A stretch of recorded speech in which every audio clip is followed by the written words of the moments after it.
जी बेटा, so we were discussing deformation of solids और loading curve and unloading curve पढ़ रहे थे। जल्दी से रिवाइज कर लेते हैं। What is elastic behaviour? Ability to regain the original shape when the load is removed.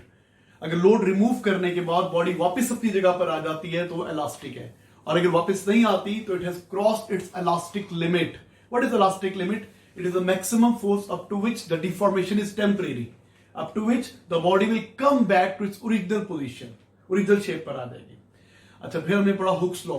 Force is directly proportional to extension और extension is directly proportional to force. आप ऐसे कोई पूछ रहा था मुझसे कि sir force is directly proportional है कि एक्सटेंशन इज डायरेक्टली प्रोपोर्शनल है, इनमें डिपेंडेंट कौन सा इंडिपेंडेंट कौन सा? तो सुन ले बेटा, extension is directly proportional to force, ये भी करेक्ट है। एक्सटेंशन डिपेंडेंट, फोर्स इंडिपेंडेंट, कि ज्यादा फोर्स लगाएंगे तो ज्यादा एक्सटेंड होगा, कम फोर्स लगाएंगे तो कम एक्सटेंड होगा। ये भी हो सकता है, ये भी ट्रू है, ये भी ट्रू है। इसमें क्या है, हम करते हैं, हम कहते हैं इतनी एक्सटेंशन प्रोड्यूस करने के लिए कितनी फोर्स चाहिए। हम एक्सटेंशन कहते हैं कि मैंने 1 मिलीमीटर एक्सटेंड करना है तो उसके लिए कितनी फोर्स चाहिए। 2 मिलीमीटर एक्सटेंड करना है तो ऑब्वियसली ज्यादा फोर्स चाहिए होगी। 3 मिलीमीटर एक्सटेंड करना है तो और ज्यादा फोर्स चाहिए होगी। तो इनमें दोनों डिपेंडेंट इंडिपेंडेंट हो सकते हैं। F is equal to this या E is equal to this, एक ही बात है। हम ज्यादा ऐसे लिखते हैं। और क्या पढ़ा था? F is equal to K E. What is K? K was spring constant, K was spring constant. और क्या होता है spring constant? Force over extension, force required to produce unit extension. और ग्राफ कैसा बनता है? F E curve, straight line passing through origin. Hooke's law obey हो रहा है, जहां तक लाइन स्ट्रेट है वहां तक हुक्स लॉ ऑबे हो रहा है। ये लिमिट ऑफ प्रोपोर्शनैलिटी है। इसके बाद लाइन टेढ़ी हो जाती है, it bends toward extension axis. और यही पॉइंट बिल्कुल स्प्रिंग और वायर में तो ओवरलैप कर रहा होता है। यही पॉइंट इलास्टिक लिमिट भी होता है। हमेशा elastic limit limit of proportionality नहीं होती। There are some materials which are elastic, there are some materials which are elastic, which have their elastic limit, but they don't obey Hooke's law. तो इसलिए हम ये नहीं कह सकते Hooke's law is obeyed up to the elastic limit, क्योंकि there are some materials जो Hooke's law obey नहीं करते, हुक्स लॉ ओबे नहीं करते बेटा। अच्छा, फिर उसके बाद हमने क्या पढ़ा? Then we discuss loading curve and unloading curve. Loading curve क्या होता है? एक मिनट, एक और चीज बताई थी मैं आपको। अगर ये लाइन यूं जा रही है, इस ग्राफ का ग्रेडियंट के इक्वल है। इसका ज्यादा ग्रेडियंट है तो स्प्रिंग कांस्टेंट ज्यादा है, इसका कम ग्रेडियंट है तो स्प्रिंग कांस्टेंट कम है। और अगर ग्राफ ऐसा बन रहा है EF, यहां पे ग्रेडियंट और के का इनवर्स रिलेशन है, जिसका ग्रेडियंट कम है उसका स्प्रिंग कांस्टेंट ज्यादा है। तो मैंने आपको याद करवाया था, the graph closer to force axis will have larger spring constant. ये ज्यादा इजी अप्रोच है। जो ग्राफ फोर्स एक्सिस के करीब होगा, फोर्स एक्सिस के करीब होगा, उसका स्प्रिंग कांस्टेंट ज्यादा होगा। तो यहां पे फोर्स एक्सिस के करीब A है तो A का स्प्रिंग कांस्टेंट ज्यादा है। यहां पे फोर्स एक्सिस के करीब B है तो B का स्प्रिंग कांस्टेंट ज्यादा है। Is it clear to you? हमने ये पढ़ा था। इसके बाद क्या पढ़ा था आपसे? इसके बाद पढ़ा था हमने हुक्स लॉ। डस्टर किधर गया?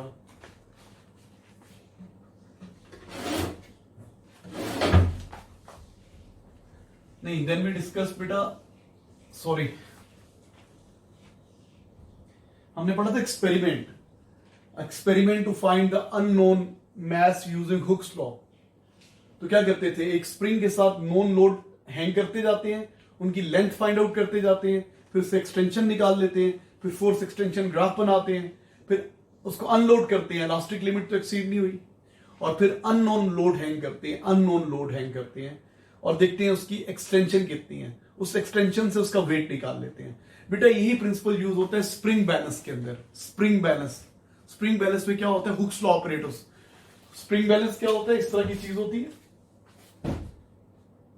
यहां पे हुक लगी होती है और यहां पे ये, जब आप यहां पे लोड हैंग करते हैं तो ये रीडिंग आती है। इस साइड पे न्यूटन्स होते हैं और इस साइड पे मैस भी होता है और वेट भी होता है। दोनों चीजों की रीडिंग आ रही होती है।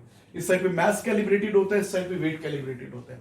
तो स्प्रिंग बैलेंस में we use Hooke's law to find the unknown mass. ये जो स्प्रिंग बैलेंस है ना, स्प्रिंग बैलेंस न्यूटन मीटर भी कहते हैं इसको। It is use to find the unknown weight. यहां तक क्लियर है? अच्छा बेटा, फिर मैंने आपको बताया, हमने पढ़ा था लोडिंग कर्व। लोडिंग कर्व क्या होता है?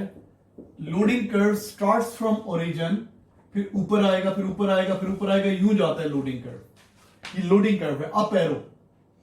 लोडिंग कर्व हमेशा ओरिजिन से स्टार्ट होगा, और अगर स्ट्रेट लाइन होगा तो हुक्स लॉ ऑबे हो रहा है, स्ट्रेट लाइन नहीं होगा तो हुक्स लॉ ऑबे नहीं हो रहा। मेटल्स और स्प्रिंग तो हुक्स लॉ ऑबे करते हैं, ऐसे ही बनेगा। आपके नॉलेज के लिए बता रहा हूं, सिलेबस में नहीं है। Force extension graph rubber band का यूं बनता है, इलास्टिक कॉर्ड रबर बैंड होता है ना, रबर बैंड का ये ग्राफ बनता है, लोडिंग कर्व। ये हुक्स लॉ ऑबे नहीं कर रहा, लेकिन ये इलास्टिक है, क्योंकि जब इसको अनलोड करते हैं तो वापस आ जाते हैं वापस। अच्छा, अनलोडिंग कर्व कैसा होता है? अनलोडिंग कर्व ऊपर से स्टार्ट होता है, यहां से स्टार्ट होता है, और वापस अगर तो ओरिजिन पे आ जाएगा, ओरिजिन पे एंड हो जाएगा। If it ends at origin the material is elastic. अगर आपका अनलोडिंग कर्व ओरिजिन पे खत्म नहीं होता, फोर्स एक्सटेंशन, अनलोडिंग कर्व यहां पर एंड हो रहा है, यहां पर। क्या मतलब है इसका? कि फोर्स की वैल्यू 10 से 5 से 2 से कम होती होती 0 हो गई है, फोर्स कम होती जा रही है, एक्सटेंशन भी कम हो रही है, लेकिन 0 नहीं हुई, फोर्स 0 हो गई है। आपको पता है ना, एक्स एक्सिस पे वाई एक्सिस की वैल्यू 0 होती है। फोर्स तो 0 हो गई है, एक्सटेंशन 0 नहीं हुई। देखो, एक्सटेंशन कम होते होते होते होते ओरिजिन पे नहीं गया ये। तो ये क्या रिप्रेजेंट करता है? Permanent deformation. हमने पढ़ा था, अगर unloading curve ends at origin तो फिर क्या है? Material is elastic. If the unloading curve doesn't end at origin, the material is no more elastic. It has crossed its elastic limit. तो बेटा, स्प्रिंग्स एंड मेटल्स का जो graph होता है, यही लोडिंग होता है, यही अनलोडिंग होता है within the elastic limit. Elastic limit तो ऐसे ही बनेगा, लोडिंग भी यही है, अनलोडिंग भी यही है। लेकिन if you cross the elastic limit तो क्या होता है? बियॉन्ड द इलास्टिक लिमिट जब आप जाते हैं, स्प्रिंग्स और मेटेलिक वायर पहले स्ट्रेट बनता है, फिर it bends toward extension axis, extension axis की तरफ बढ़ जाता है, मटेरियल वीक हो जाता है, इसका स्प्रिंग कांस्टेंट कम हो जाता है, और जब आप उसको अनलोड करते हो तो ये यूं बनता है, इसके पैरेलल लाइन बनती है। ये किसकी बात कर रहा हूं? हर जगह पे नहीं बनती ऐसी। Metallic springs and metallic wires का ग्राफ ऐसा बनता है, metallic springs and metallic wires का ग्राफ ऐसा बनता है। तो with in the elastic limit ये लोडिंग, यही unloading. Beyond the elastic limit, ये आपको पता है लिमिट ऑफ प्रोपोर्शनैलिटी है, और यही इलास्टिक लिमिट है। यहां पे ये लिमिट ऑफ प्रोपोर्शनैलिटी भी है, यहां तक हुक्स लॉ ऑबे हो रहा है, और इलास्टिक लिमिट भी यही है। यहां तक डिफॉर्मेशन टेम्परेरी है, इससे आगे चले जाएंगे तो ग्राफ ओरिजिन पे एंड नहीं हो रहा। ये क्या चीज है? Permanent deformation. हमने लास्ट टाइम डिस्कस किया था, ये परमानेंट डिफॉर्मेशन है। तो स्प्रिंग्स का और मेटेलिक वायर का ये लोडिंग कर्व है या अनलोडिंग कर्व है? Within the elastic limit loading unloading same बनेगा, beyond the elastic limit separate हो जाएंगे। Unloading curve will be parallel to loading curve. Next बेटा, आगे चल रहे हैं। आज का काम, हेडिंग लिखिए कॉम्बिनेशंस ऑफ स्प्रिंग्स।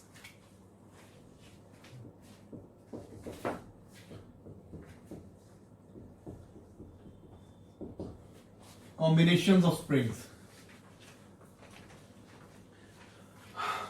आज का काम। पहले तो रिवाइज किया था ना, कॉम्बिनेशंस ऑफ स्प्रिंग्स।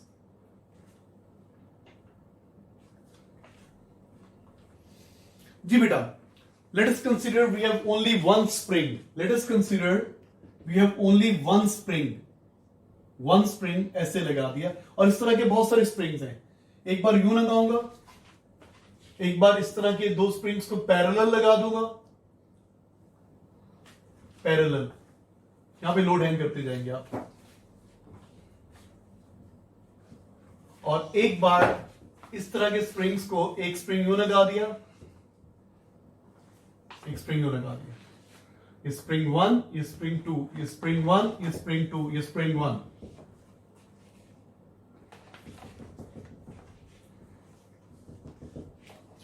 ओके बेटा, सो let us consider we have identical springs.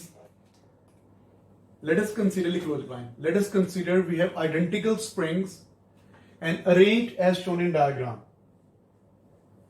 Let us consider we have identical springs arranged as shown in diagram.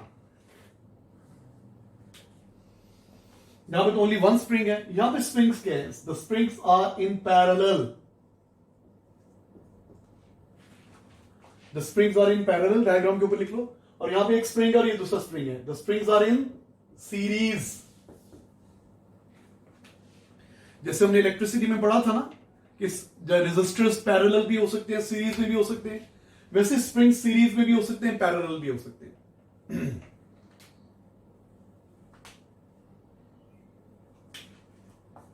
अच्छा बेटा, अब मैं क्या करूंगा, इसके साथ कंपेयर करूंगा, इस स्प्रिंग के साथ इस कॉम्बिनेशन को और इस स्प्रिंग के साथ इस कॉम्बिनेशन को। बेटा सपोज कर लें ये लोड है 10 न्यूटन्स, लोड 10 न्यूटन्स है, तो इसका वेट कितना है 10 न्यूटन्स, तो स्प्रिंग में टेंशन भी कितनी होगी, टेंशन वेट के इक्वल होगी ना। ये एक्सेलरेट नहीं कर रहा ना, इस लोड पे दो फोर्सेस हैं, अर्थ नीचे पुल कर रही है, स्प्रिंग ऊपर पुल कर रहा है, स्प्रिंग में जो फोर्स होती है उसको टेंशन कहते हैं, ये रुका हुआ है ना, it is not accelerating, the forces are balanced, तो tension is equal to weight, तो यहां पे टेंशन कितनी है 10 न्यूटन्स। इसके साथ let us consider the following spring, ऐसे अरेंज है, इसके साथ क्या है, इसमें वेट और टेंशन इक्वल है, tension in the spring is equal to weight, कितना है जी 10 न्यूटन्स। अच्छा यहां पर आए, यहां पर वही 10 न्यूटन लोड हैंग किया हुआ है, 10 न्यूटन, वेट कितना है 10 न्यूटन्स, वही वेट है, सेम लोड है।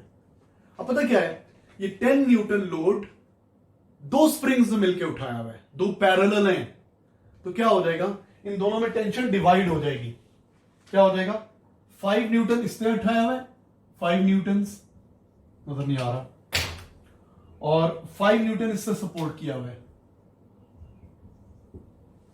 यू नो दो स्प्रिंग्स ने मिलकर लोड को बर्दाश्त किया हुआ है, उठाया हुआ है, तो टेंशन कम है, तो इसके कंपैरिजन में यहां पे टेंशन क्या है कम, तो पैरेलल स्विंग में क्या हो जाएगा, टेंशन कम हो जाएगी, टेंशन डिवाइड हो गई, टेंशन डिवाइड्स। देखो यहां पे टेंशन एक ही स्प्रिंग था ना, तो सारे का सारा 10 न्यूटन लोड उसी ने सपोर्ट किया हुआ था। यहां पे क्या है, दो स्प्रिंग्स है ना, दो स्प्रिंग्स ने मिलकर, दो पैरेलल स्प्रिंग्स हैं, तो कुछ लोड एक ने उठाया हुआ है, कुछ लोड एक ने उठाया हुआ है, आइडेंटिकल स्प्रिंग्स हैं तो हाफ हाफ सपोर्ट किया हुआ है, तो इस पे टेंशन हाफ है। अच्छा अब आपको पता है जब टेंशन कम है तो एक्सटेंशन भी कम होगी ना, क्योंकि टेंशन या फोर्स एक्सटेंशन के डायरेक्टली प्रोपोर्शनल होता है ना बेटा, टेंशन फोर्स होती है डायरेक्टली प्रोपोर्शनल है। यहां पे टेंशन 10 न्यूटन है, तो सपोज ये एक्सटेंड हो रहा है, सपोज इसका स्प्रिंग कांस्टेंट है, इसका स्प्रिंग कांस्टेंट है 5 न्यूटन पर सेंटीमीटर, सपोज कर रहा हूं, सपोज क्या मतलब है इसका, कि जब आप इसके ऊपर के किसके इक्वल होता है एफ ओवर ई, है ना, इसका क्या लिखा है 5 न्यूटन ओवर 1 सेंटीमीटर, इसका ये मतलब है कि जब इस पे टेंशन 5 न्यूटन होगी तो एक्सटेंड कितना होगा 1 सेंटीमीटर। इस स्प्रिंग का मैंने सपोज किया है कि स्प्रिंग कांस्टेंट है 5 न्यूटन पर सेंटीमीटर, क्या मतलब जब से टेंशन 5 न्यूटन होती है तो कितना डिफॉर्म होता है, कितना एक्सटेंड होता है 1 सेंटीमीटर, तो here the tension is 10 Newton, spring constant कितना है 5 न्यूटन और टेंशन कितनी है 10 न्यूटन, तो कितना एक्सटेंड होगा 5 न्यूटन से 1 सेंटीमीटर डिफॉर्म होगा, तो 10 न्यूटन से कितना डिफॉर्म होगा 2 सेंटीमीटर। नहीं समझ में आया तो फार्मूला यूज कर लें, क्या होता है formula, F is equal to K E, F कितना है 10 न्यूटन, के कितना है 5, एक्सटेंशन निकालना है, ये जाके डिवाइड हो जाएगा 2 सेंटीमीटर। तो बेटा जब इस पे टेंशन 10 न्यूटन है तो ये डिफॉर्म कितना हो रहा है 2 सेंटीमीटर हो रहा है, क्योंकि इसका स्प्रिंग कांस्टेंट 5 न्यूटन है ना, 5 न्यूटन पर सेंटीमीटर, कि जब टेंशन 5 न्यूटन होगी तो 1 सेंटीमीटर डिफॉर्म होगा। अब कितनी टेंशन है 10 न्यूटन टेंशन, 10 न्यूटन टेंशन है तो कितना डिफॉर्म होगा 2 सेंटीमीटर, ये 2 सेंटीमीटर डिफॉर्म हो रहा है। अब इधर देखिए, अब यहां पे जो टेंशन है एक स्प्रिंग में 5 न्यूटन टेंशन है, स्प्रिंग कांस्टेंट कितना है 5 न्यूटन पर सेंटीमीटर, एक स्प्रिंग का स्प्रिंग कांस्टेंट कितना है 5 न्यूटन पर सेंटीमीटर, और टेंशन भी कितनी है 5 न्यूटन, स्प्रिंग कांस्टेंट भी कितना है 5 न्यूटन पर सेंटीमीटर, कि जब टेंशन 5 न्यूटन होगी तो एक्सटेंड कितना होगा 1 सेंटीमीटर। तो यहां पे क्या हो रहा है, टेंशन कितनी है 5 न्यूटन, तो एक्सटेंशन कितनी होगी 1 सेंटीमीटर। तो बेटा ये कितना डिफॉर्म हो रहा था 2 सेंटीमीटर, ये दोनों मिलकर कितना डिफॉर्म हो रही है 1 सेंटीमीटर, तो उसमें क्या हो जाएगा एक्सटेंशन डिक्रीजेस, पैरेलल में एक्सटेंशन कम हो जाएगी। क्यों कम हो जाएगी? क्योंकि टेंशन कम हो गई है ना यार। यहां पे टेंशन कितनी थी? 10 न्यूटन। यहां पे हर स्प्रिंग में टेंशन कितनी है? 5 न्यूटन। टेंशन कम हो गई है, टेंशन आधी हो गई है, तो एक्सटेंशन भी आधी हो जाएगी। डायरेक्टली प्रोपोर्शनल है ना यार। टेंशन और फोर्स ये दोनों डायरेक्टली प्रोपोर्शनल है। तो यहां पे क्या हो रहा है? टेंशन 10 न्यूटन थी तो ये 2 सेंटीमीटर डिफॉर्म हो रहा था। यहां पे टेंशन 5 न्यूटन है तो ये 1 सेंटीमीटर डिफॉर्म होगा। अब यहां पर आ जाए, यहां पे टेंशन एक्सटेंशन कम हो जाएगी क्योंकि टेंशन डिवाइड हो रही है तो एक्सटेंशन कम हो जाएगी। अब इधर देखिए, यहां पे लोड कितना है? 10 न्यूटन, सेम लोड। अब ये एक ही, यहां भी टेंशन कितनी है? 10 न्यूटन, सॉरी। यहां भी टेंशन कितनी है? 10 न्यूटन। स्प्रिंग का अपना वेट निग्लिजिबल है, क्या बोलते हैं इसको? परफेक्ट स्प्रिंग है, आइडियल स्प्रिंग्स है। जो आइडियल स्प्रिंग्स होती है उनको सपोज करते हैं उनका अपना वेट निग्लिजिबल है।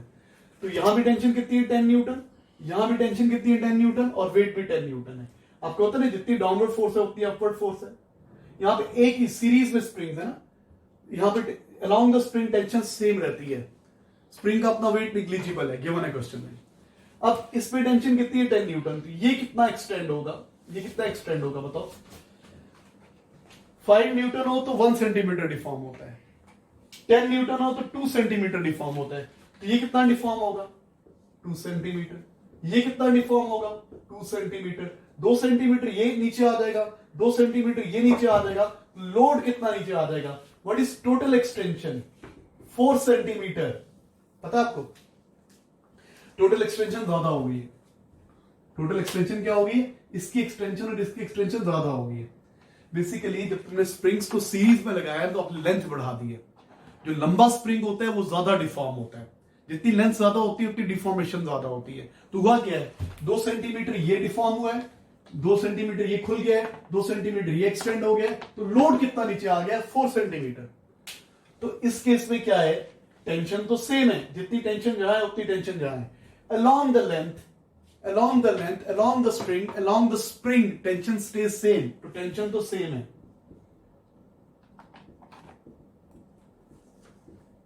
यहां पे टेंशन डिवाइड हो रही थी ना, 10 न्यूटन 5। यहां पे टेंशन 10 ही है, टेंशन सेम। और क्या हो गया? एक्सटेंशन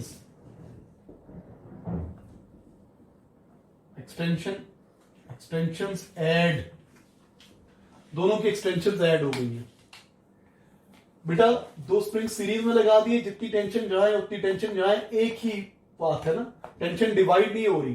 जितनी टेंशन जहां है उतनी टेंशन जहां है। Along the thread, along the spring tension same रहती है। तो दोनों में टेंशन सेम है, तो ये भी डिफॉर्म हो रहा है, ये भी डिफॉर्म हो रहा है। 2 सेंटीमीटर ये खुल रहा है, 2 सेंटीमीटर ये खुल रहा है। लोड कितना नीचे आ रहा है? 4 सेंटीमीटर।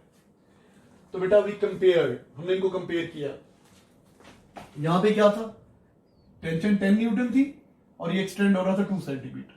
जब 2 स्प्रिंग सीरीज में लगा दोगे, सॉरी पैरेलल लगा दोगे, तो टेंशन डिवाइड हो जाएगी, टेंशन कम हो जाएगी, तो एक्सटेंशन डिक्रीजेस। पैरेलल जोड़ने से ना आपने स्प्रिंग को स्ट्रॉन्ग कर लिया है, उनका एरिया बढ़ गया। 2 वायर्स को अगर एक वायर खाली हो तो ज्यादा खिंचती है, 2 वायर यूं हो ना तो आपका इनका एरिया ऐड हो जाता है, एरिया स्ट्रॉन्ग हो जाती है, इनका स्प्रिंग कांस्टेंट बढ़ जाता है, इनको डिफॉर्म करना मुश्किल हो जाता है।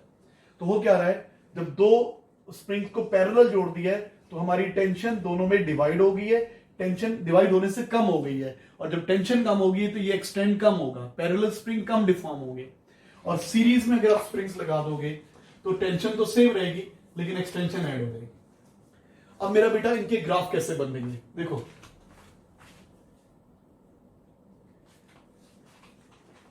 एक स्प्रिंग का ग्राफ अगर ऐसे बनता है, मैं इधर बनाता हूं, इस जगह पर बनाता हूं, फोर्स एक्सटेंशन, ठीक है बेटा। इसका बना रहा हूं, उसका डायग्राम 1 स्प्रिंग, ये फिगर 1, इसको ए कहता हूं, ए, ये बी और ये सी एक ही एक्सिस के ऊपर बना रहा हूं।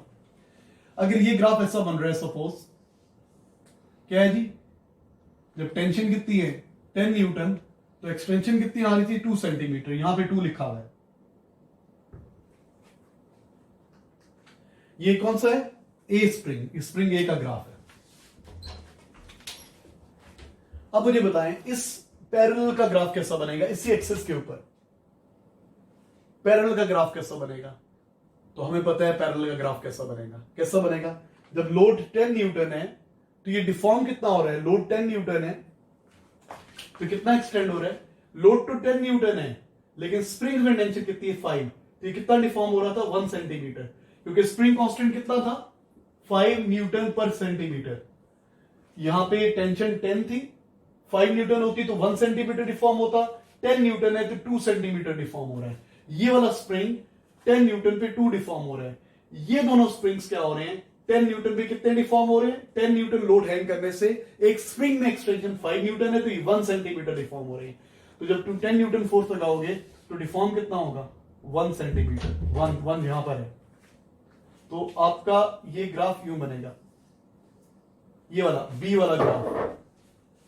बी वाला ग्राफ कम डिफॉर्म होगा ना, ये कम एक्सटेंड हो रहा है ना, क्योंकि लोड डिवाइड हो गया है ना, लोड कम हो गया है ना, टेंशन कम हो गई है ना, कम डिफॉर्म होगा, मतलब इनका स्प्रिंग कांस्टेंट बढ़ गया है। बेटा जो चीजें कम डिफॉर्म होती है उनका स्प्रिंग कांस्टेंट ज्यादा होता है। स्प्रिंग कांस्टेंट होता है ना F/E, तो ये कम डिफॉर्म हो रही है तो उसका स्प्रिंग कांस्टेंट बढ़ गया है। तो पैरेलल जोड़ने से स्प्रिंग कांस्टेंट बढ़ जाता है और ग्राफ किधर जाएगा, फोर्स एक्सिस के करीब होता जाएगा ग्राफ। पैरेलल जोड़ा है ना तो क्या हुआ, पैरेलल जोड़ने से टेंशन डिवाइड हो गई है, टेंशन डिवाइड होने से स्प्रिंग कम एक्सटेंड हो रही है, और जब एक्सटेंशन कम होती है, एक्सटेंशन कब कम होती है, जब स्प्रिंग कांस्टेंट ज्यादा होता है। तो इसका एक का स्प्रिंग कांस्टेंट उतना ही है लेकिन इस कॉम्बिनेशन का इफेक्टिव स्प्रिंग कांस्टेंट बढ़ गया। एक स्प्रिंग का स्प्रिंग कांस्टेंट सेम है लेकिन इस कॉम्बिनेशंस का, इन दोनों का टोटल स्प्रिंग कांस्टेंट बढ़ गया है, क्योंकि ये दोनों टोटल कम डिफॉर्म हो रहे हैं। तो इनका ग्राफ किधर को बनेगा, जो कम डिफॉर्म होंगे वो फोर्स एक्सिस की तरफ बनेगा। तो इस सिस्टम का ये ग्राफ बनेगा। अब यहां पर आ जाए, यहां पर आए जी जनाब। अब जब सीरीज में जोड़ दिए सी डायग्राम, तो वो क्या रहा है, जब 10 न्यूटन लोड हैंग किया है तो 2 सेंटीमीटर ये डिफॉर्म हो रहा है, 2 सेंटीमीटर ये डिफॉर्म हो रहा है, टोटल डिफॉर्मेशन कितनी हो रही है 4 सेंटीमीटर। 4 कहां पर होगा, ऑलमोस्ट यहां पर होगा। अब 10 न्यूटन फोर्स पे जब 10 न्यूटन फोर्स लगा रहे हैं तो ग्राफ यूं बनेगा, ये यूं बनेगा, सॉरी सीधा सी एक्सटेंशन एक्सिस के करीब होगा ये सी ग्राफ, इसका इस कॉम्बिनेशन का ये ग्राफ बनेगा। ये ज्यादा डिफॉर्म हो रहा है ना, तो क्या है, इसका स्प्रिंग कांस्टेंट कम हो गया है, ये ग्राफ एक्सटेंशन एक्सिस के करीब हो गया है। जितना स्प्रिंग कांस्टेंट ज्यादा होगा ग्राफ फोर्स एक्सिस के करीब होगा, जितना स्प्रिंग कांस्टेंट कम होगा, किसका स्प्रिंग कांस्टेंट कम होगा, जो ज्यादा डिफॉर्म होता है। इनवर्स रिलेशन है, E is equal to F/K, इन दोनों का इनवर्स रिलेशन है, ये K is equal to F/E, इन दोनों का इनवर्स रिलेशन है।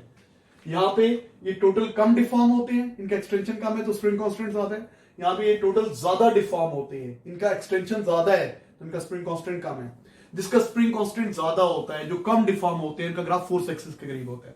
जिनका स्प्रिंग कांस्टेंट कम होता है, मतलब वो ज्यादा डिफॉर्म होते हैं, उनका ग्राफ एक्सटेंशन एक्सिस के करीब होता है। तो बेटा इसका ये दरमियान वाला ग्राफ है, ये दोनों कम डिफॉर्म हो रहे हैं क्योंकि लोड डिवाइड हो गया है, टेंशन कम है, एक्सटेंशन कम है, ये कम एक्सटेंड हो रहे हैं, स्प्रिंग कांस्टेंट बढ़ चुका है, तो graph bends toward tension axis, force axis के करीब हो रहे हैं। और ये दोनों सीरीज में जोड़ने से क्या हुआ, इन दोनों की एक्सटेंशन ऐड हो गई हैं, ये ज्यादा एक्सटेंड हो रहे हैं, इनकी टोटल एक्सटेंशन ज्यादा है, तो स्प्रिंग कांस्टेंट क्या हो गया, कम हो गया, टोटल स्प्रिंग कांस्टेंट कम हो गया। एक स्प्रिंग का कम नहीं हुआ, एक स्प्रिंग का उतना ही है, टोटल स्प्रिंग कांस्टेंट कम हो गया है, तो graph bends towards extension axis. तो जो चीज ज्यादा डिफॉर्म होगी वो एक्सटेंशन एक्सिस की तरफ जाएगी, जो कम डिफॉर्म होगी वो फोर्स एक्सिस की तरफ जाएगी।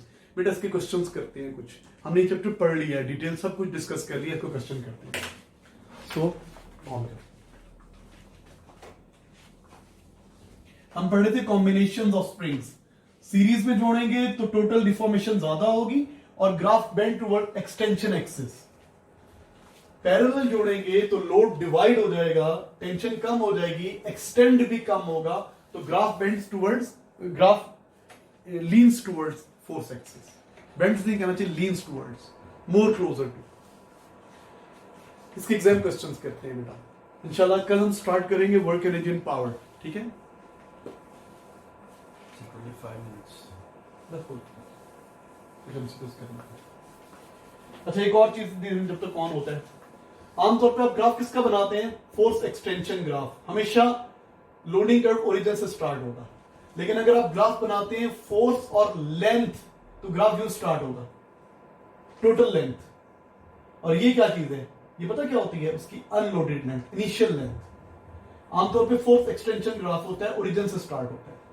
अगर फोर्स और लेंथ का ग्राफ लेंगे तो ओरिजिन से स्टार्ट नहीं होगा, क्योंकि जीरो फोर्स पे तो स्प्रिंग की कोई लेंथ होगी ना।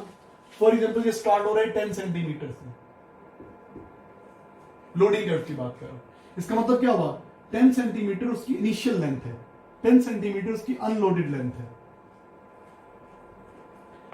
अच्छा बेटा, सो क्वेश्चन नंबर, थोड़ा बेटा नीचे करो शुरू से, ये नहीं बस। हाँ जी, ये देखिए क्या है क्वेश्चन, थोड़ा बड़ा कर दें। मैं यहाँ से ही करेंगे बस ठीक। The table below shows the length of a wire as the load is increased.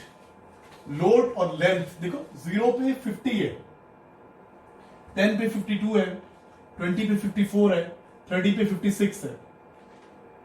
Which graph shows correctly the extension against load? Extension load graph. वैसे ही आप देख लो कैसा होना चाहिए। ये लेंथ है ना, तो आपको एक और कॉलम बनाना पड़ेगा एक्सटेंशन। तो 0 लोड पे 0 एक्सटेंशन होगी। 10 पे कितनी एक्सटेंशन होगी? 52 माइनस 52.1। 20 पे कितनी एक्सटेंशन है? लोडेड लेंथ ये, अनलोडेड ये अनलोडेड लेंथ है ना। जब लोड नहीं है तो ये लेंथ अनलोडेड लेंथ है। 54 माइनस 54.1। और फिर लोडेड कितनी है? 56, अनलोडेड कितनी है? 6.3।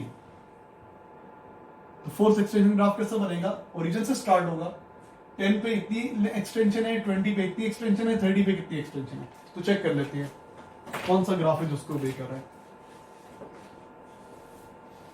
हाँ जी, 0 लोड पे इससे 50 दिया हुआ है, एक्सटेंशन 50 तो नहीं है ना, ये तो लेंथ है ना, टोटल लेंथ।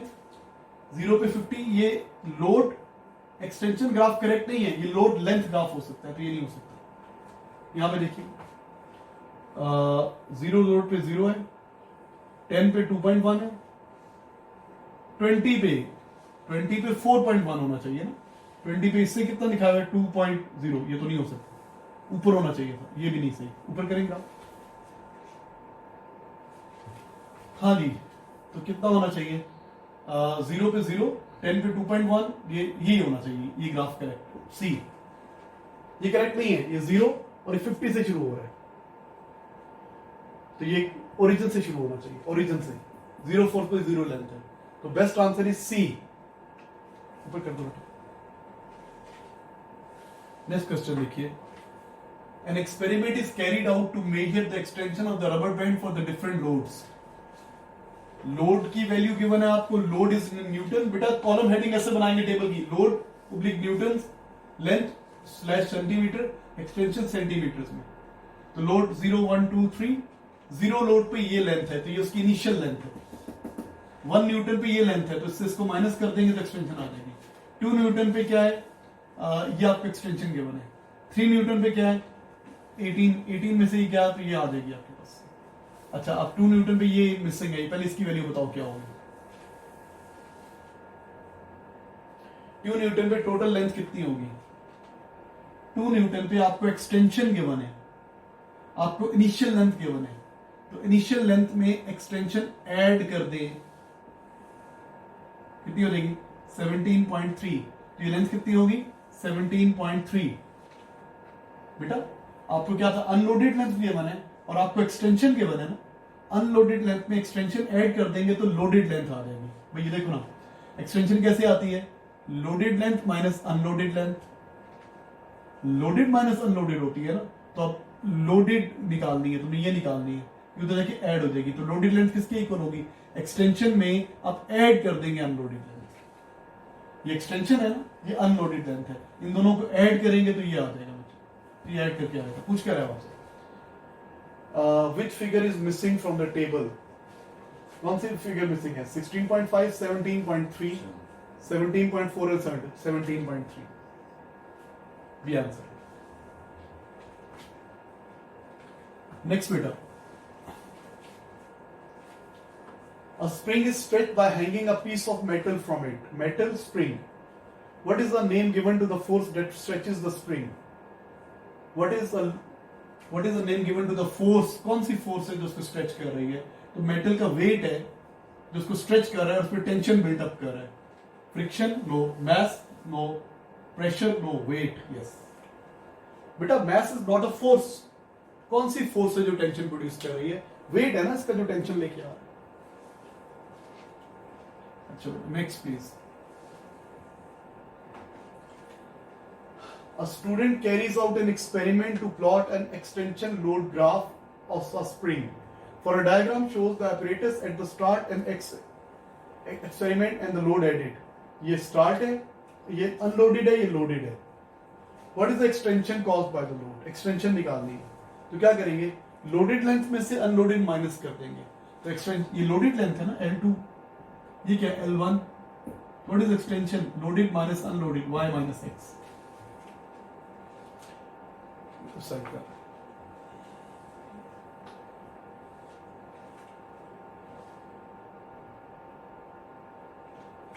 और 5 से जी बेटा। The extension load graph of a spring is shown. The unloaded length of spring is 15 centimetre. Unloaded length given है आपको 15। अनलोडेड लेंथ L1 गिवन है 15 सेंटीमीटर। ऊपर कर दो बेटा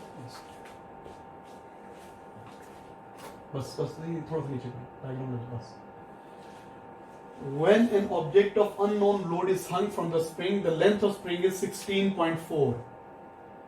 Loaded length given है। When an unknown load is hung, the length is 16.4. ये loaded length है। What is the weight of object? तो पहले इस loaded length की extension निकालें। Extension कैसे आती है? Loaded minus unloaded। लोडेड कितनी है 16.4, अनलोडेड कितनी है 15। तो एक्सटेंशन कितनी आ गई 1.4 सेंटीमीटर। जब आपने अननोन लोड हैंग किया है, अननोन लोड हैंग किया है तो एक्सटेंशन कितनी आ गई 1.4। अब मैं 1.4 का वेट चेक कर लेता हूं ग्राफ से। ये 1 है ना, 1.1 एक्सटेंशन एक्सेस ये है 1, 1.1, 1.2, 1.3, 1.4। ये है जी 1.4। यहां पे एक्सटेंशन कितनी है 1.4। इसके कॉरेस्पॉन्डिंग लोड चेक कर रहा हूं मैं कितना है इसके कॉरेस्पॉन्डिंग लोड यहां से आते तो कितना है 3, 3.1, 3.2, 3.3, 3.4, 3.5 3.5 न्यूटन्स। सुन लिया आपने? वो कह रहा है एक स्प्रिंग है जिसकी अनलोडेड लेंथ कितनी है 15 सेंटीमीटर। उसका एक्सटेंशन फोर्स ग्राफ गिवन है, एक्सटेंशन फोर्स ग्राफ गिवन है, अनलोडेड लेंथ भी गिवन है। कह रहे हैं when an object of unknown weight is hung from the spring the length of spring is 16.4। तो 16.4 लोडेड लेंथ है। इसमें से क्या करेंगे अनलोडेड लेंथ माइनस कर दी, 15 माइनस 1.4 आ गया।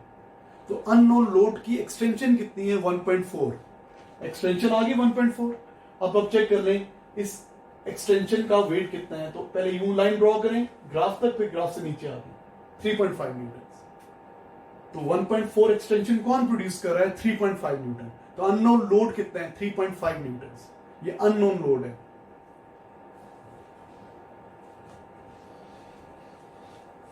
अच्छा बेटा नेक्स्ट क्वेश्चन देखिए। Object with the different masses are hung from a spring. The diagram shows how much spring stretches. ये 10 सेंटीमीटर, ये 20 सेंटीमीटर, ये 30 सेंटीमीटर।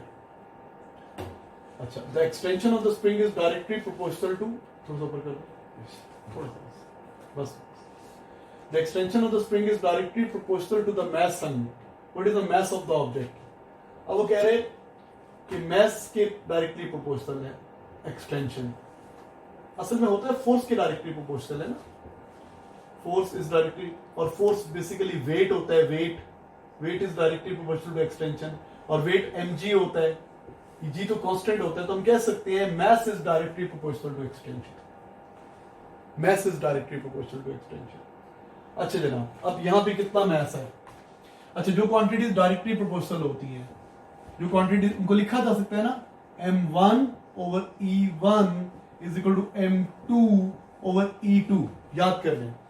जो क्वांटिटी डायरेक्टली प्रोपोर्शनल होती है उनकी रेशियो कांस्टेंट होती है, पता है ना आपको, ऐसे आता है ना, m is directly proportional to E, तो क्या हो जाएगा, m is equal to K ई, के तो कांस्टेंट है, m ओवर E के इक्वल है, मतलब m1 ओवर E1 भी किसके इक्वल है, के, m2 ओवर E2 भी किसके इक्वल है, के, तो हम लिख सकते हैं m1 over E1 is equal to m2 over E2। याद कर ले बेटा, जो क्वांटिटीज भी डायरेक्टली प्रोपोर्शनल है उनको ऐसे लिखा जा सकता है।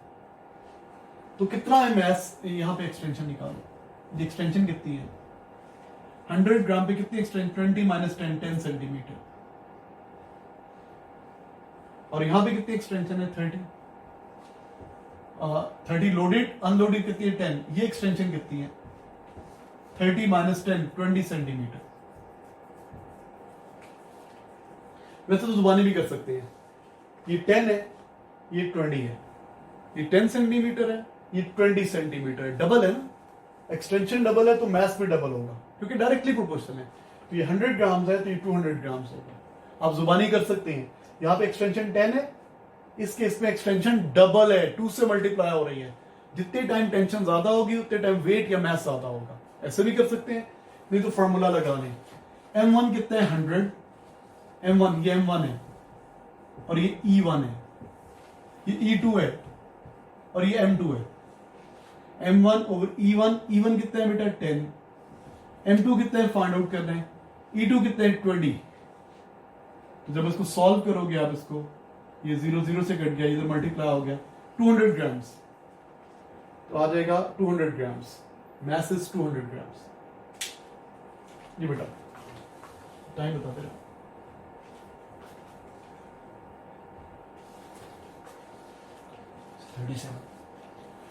An extension load graph is plotted to show the result of increasing load. Which point mark the limit of proportionality? Which point mark the limit of proportionality? कहां तक लिमिट ऑफ प्रोपोर्शनैलिटी है? तो स्केल रखेंगे जहां तक line straight है।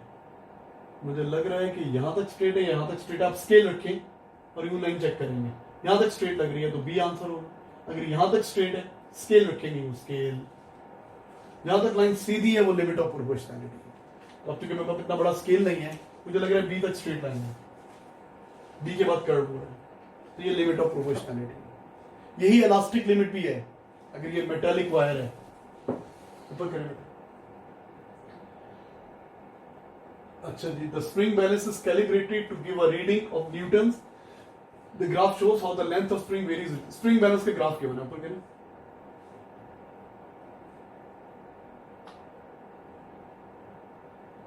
Length of spring और अच्छा भाई, लेंथ ऑफ स्प्रिंग और load. A load causes the spring balance to extend by 3 centimeter. What is the balance reading? A load causes the spring balance to extend by 3 centimeter. आपको E given है, E के लिए कितनी given है, 3 centimetre. अच्छा, अब graph किस में? ग्राफ E में नहीं है, ग्राफ लोड और लेंथ में है। आपको एक्सटेंड, अच्छा, और what is this thing? Zero load पे जो लेंथ है ये है अनलोडेड लेंथ, L1। बेटा मुझे क्या क्या गिवन है? मुझे L1 गिवन है, मुझे एक्सटेंशन गिवन है, तो पहले मैं लोडेड लेंथ निकालता हूं। लोडेड लेंथ बेटा E क्या होता है, L2 माइनस L1। E कितना है, 3, L2 पता नहीं है मुझे, L1 कितना है, 2, ये देखिए ऐड हो जाएगा। L2 कितना हो जाएगा, 5 centimetre. The loaded length is 5 centimetre.